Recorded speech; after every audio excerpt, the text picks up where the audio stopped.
મિત્રો, આ વિડીયોમાં તમને જણાવીશું ભોળાદના સુરાપુરા દાદાનો ઇતિહાસ। નમસ્કાર મિત્રો, જય સુરાપુરા દાદા। સ્વાગત છે તમારું એક નવા વિડીયોમાં। મિત્રો, આ વિડીયો શરૂ કરતા પહેલા મારી આપ સૌને વિનંતી છે કે આ વિડીયો અંત સુધી અવશ્ય સાંભળજો તથા વિડીયોને દરેક વ્યક્તિ સુધી જરૂરથી શેર કરજો અને વિડીયોને લાઈક કરી ચેનલને પણ સબસ્ક્રાઈબ કરી દેજો અને સાચી શ્રદ્ધાથી સુરાપુરા દાદાને માનતા હોય તો કોમેન્ટ બોક્સમાં સાચી શ્રદ્ધાથી જય સુરાપુરા દાદા લખવાનું ભૂલતા નહીં। તો ચાલો મિત્રો, વિડીયોને શરૂ કરીએ। સુરાપુરા દાદા કોને કહેવાય? આજે ગામડે ગામડે પાળિયા પથ્થરની ખાંભી રૂપે સૂર્યનારાયણની સન્મુખે હોડાયેલા છે એ સુરાપુરા તરીકે પણ ઓળખાય છે। શૂરવીરનું જીવન અને મરણ બંને પ્રેરણાદાયી રહ્યું હોય, જેમણે ગૌ, બ્રાહ્મણ, નારી અને ધર્મની રક્ષા માટે નાત જાત જોયા વગર પોતાના સંતાન પરિવારની પરવા કર્યા વગર જગતની મોહમાયાને પળવારમાં ખતમ કરીને પોતાના શીશ મહાદેવના શરણે ધરી દીધા હોય એ આજે 900 વર્ષ પછી પણ પોતાના મહાન કર્મથી જાગૃત થઈને પૂજાય છે। જેનામાં દેવવંશ રહેલો છે એ ખાંભીઓ આજે સુરાપુરા દાદા કહેવાય છે। ભોળાદ ક્યાં આવેલું છે? ભોળાદ સુરાપુરા દાદાનું સ્થાન અહમદાબાદ જિલ્લાના ધોળકા તાલુકામાં ભોળાદ સુરાપુરા દાદાનું સાનિધ્ય આવેલું છે। ભોળાદ સુરાપુરા દાદાનો ઇતિહાસ 900 વર્ષ પહેલાં વેલડું બચાવવા પોતાનું બલિદાન આપનાર સુરાપુરા ધામ ભોળાદ ખાતે વીર તેજાજી દાદા તેમજ વીર રાજાજી દાદાની ખાંભીઓ આવેલી છે। જ્યારે વીર રાજાજીનો પરિચય મેળવીએ તો તેમના પિતાનું નામ વિક્રમજી શિવસંગજી અને માતાનું નામ ગંગાબા હતું અને ક્ષત્રિય કુળના ચૌહાણ પરિવારના રાજપૂત વીર રાજાજી અને વીર તેજાજી હતા। એ સમયે જ્યારે ચારણની દીકરીનું વેલડું લૂંટાણું હતું ત્યારે એ ચારણની દીકરીઓની આબરૂ બચાવવા તેઓ વારે ચડ્યા હતા અને 17 નરાધમોને મારી નાખ્યા। બાદ રાજાજી અને તેજાજીને પાછળથી ઘા કરવામાં આવ્યો, પણ એક ક્ષત્રિય જ્યારે ધર્મના ધીંગાણે ચડે ત્યારે કહેવાય છે કે સાક્ષાત માં ભવાની એમનામાં ઉતરે છે। આમ શૂરવીર ઘવાયા પછી પણ લડતા રહ્યા, પરંતુ છેલ્લે કોઈ વિધર્મી દ્વારા મદિરાના છાંટણા નાખવામાં આવ્યા અને માત્ર 27 વર્ષની નાની ઉંમરે પોતાના સંતાનોને ઘોડિયામાં મૂકીને પોતાના પ્રાણની આહુતિ આપી પરમાર્થના કામે પોતે જીવી ગયા એ શૂરવીરની વાત છે। ત્યારબાદ વર્ષો વીતતા ગયા। બહાર ગામથી ઘણા ચૌહાણ રાજપૂતો દાદાની ખાંભીના દર્શન કરવા આવતા। એ સમયે ખાંભી ભોળાદ લોથલ રોડ પર હતી, પરંતુ જ્યારે ભોળાદના ચૌહાણને દાદાએ પ્રમાણ પૂર્યા ત્યારે દાદાને વ્યવસ્થિત જગ્યાએ સ્થાપિત કરવાનો નિર્ણય કરાયો અને વિક્રમ સંવત 2072 ચૈતર સુદ પૂનમ તારીખ 22/4/2016 ને શુક્રવાર હનુમાન જન્મ જયંતિના રોજ પુનઃ પ્રાણ પ્રતિષ્ઠા કરીને ભોળાદ નાની બોરુ રોડ પર સ્થાપના કરવામાં આવી.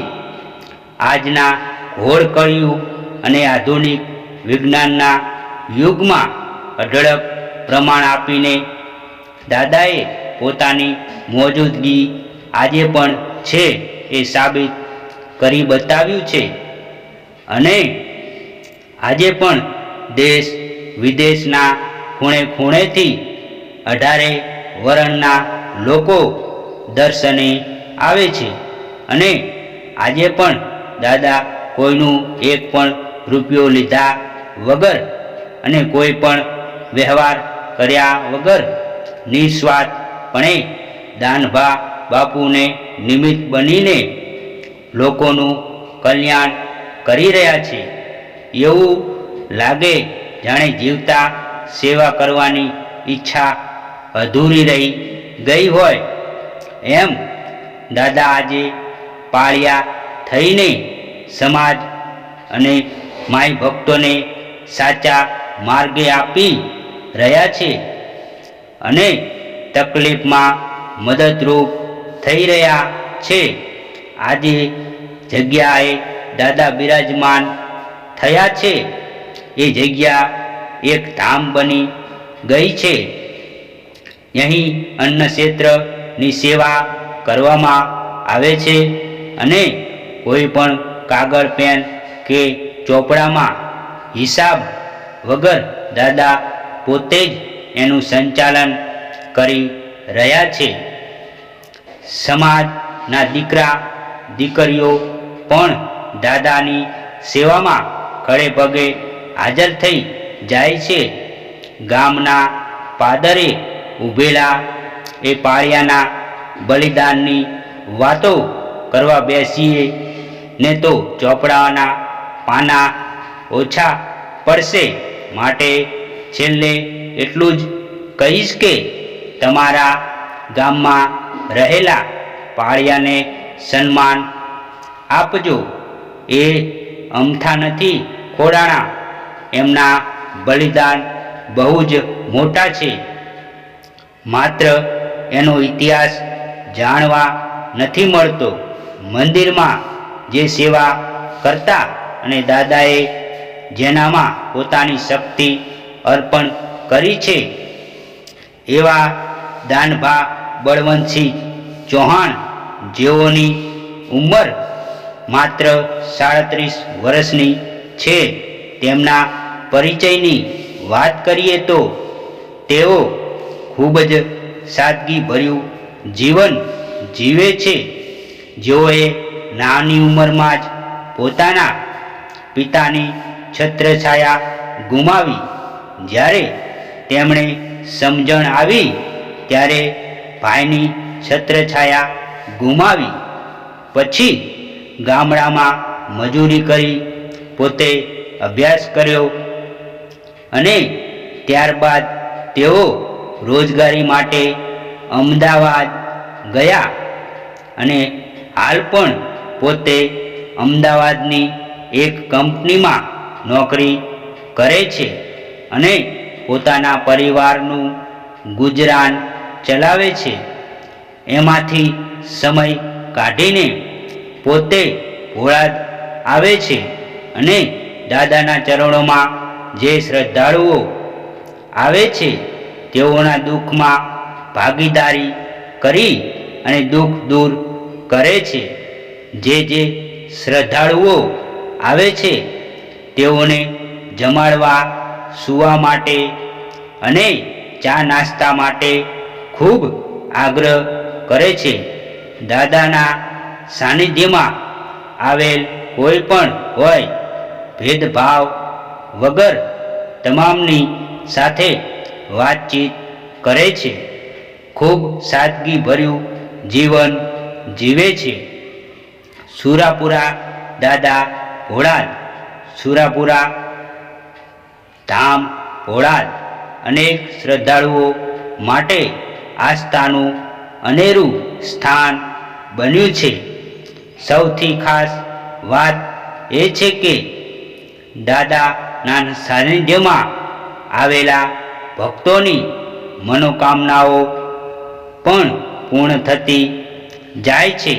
આજે ગુજરાતના નહીં પરંતુ દેશ વિદેશના ખૂણે ખૂણેથી 18 વર્ણના લોકો શ્રદ્ધા રાખીને દર્શન માટે આવે છે અને દાદાના સાનિધ્યમાં કોઈનું કંઈ પણ લીધા વગર અને નિસ્વાર્થપણે શ્રી દાનભા બાપુ નિમિત્ત બનીને લોક કલ્યાણનું કાર્ય કરી રહ્યા છે.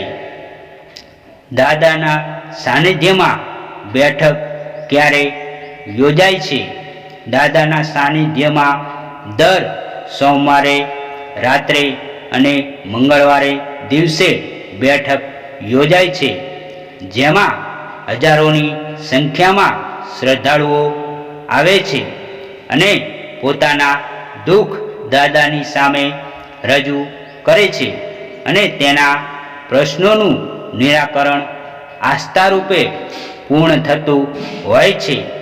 દેશ વિદેશમાંથી લોકો માનતાઓ માને છે અને તેમની તમામની મનોકામના પૂર્ણ પણ થાય છે. શ્રદ્ધાળુઓને પરેશાની ન થાય તેના માટે સુરાપુરા ધામ ઓનલાઈન બુકિંગની પણ સગવડ કરવામાં આવી છે. મિત્રો, વિડીયોને લાઈક શેર કરજો અને સાચી શ્રદ્ધાથી સુરાપુરા દાદાને માનતા હોય તો કોમેન્ટ બોક્સમાં જય સુરાપુરા દાદા લખવાનું ભૂલતા નહીં, જેથી ભોળાદના સુરાપુરા દાદાની કૃપા આપણા સૌ પર નિરંતર બની રહે. અને મિત્રો, તમે હજુ સુધી અમારી ચેનલને સબસ્ક્રાઈબ ના કરી હોય તો સંજુ ધાર્મિક સ્ટોરી ચેનલને સબસ્ક્રાઈબ કરજો. જય ભોળાદના સુરાપુરા દાદા.